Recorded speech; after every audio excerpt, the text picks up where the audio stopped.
Vicenza è conosciuta in tutto il mondo come la città del Palladio.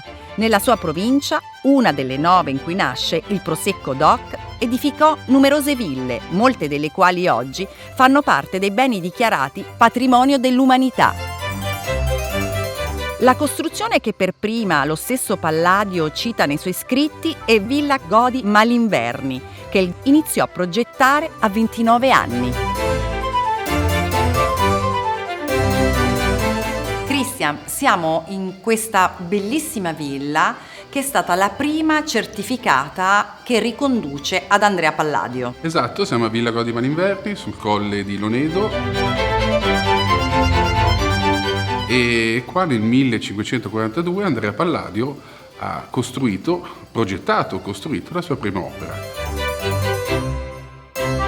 Girolamo Godi, che era il committente della villa, non badò a spese e chiamò 3 grandi autori del periodo, Zelotti, Padovani e Battista del Nuovo, per affrescare il piano nobile. Anche Villa Caldogno, che si trova nell'omonimo comune della provincia di Vicenza, è oggi un bene UNESCO.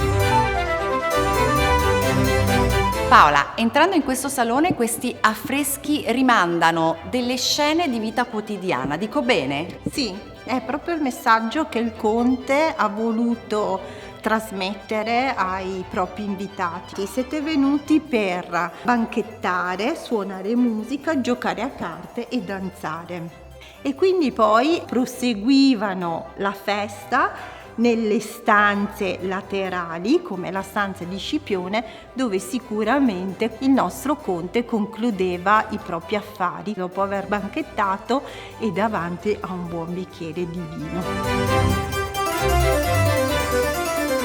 Villa Cordellina Lombardi, che ripropone 2 secoli dopo lo stile delle ville palladiane, è famosa per gli affreschi del più grande pittore del Settecento veneziano, Giambattista Tiepolo. Giovan Battista Tiepolo in effetti è presente in Villa Cordellina dal 1743-44 per produrre questo ciclo di affreschi che noi vediamo nel Salone Centrale. Gli argomenti sono argomenti storici che attraverso 2 episodi della classicità vanno a raccontare i benefici dell'intelligenza nella vita umana.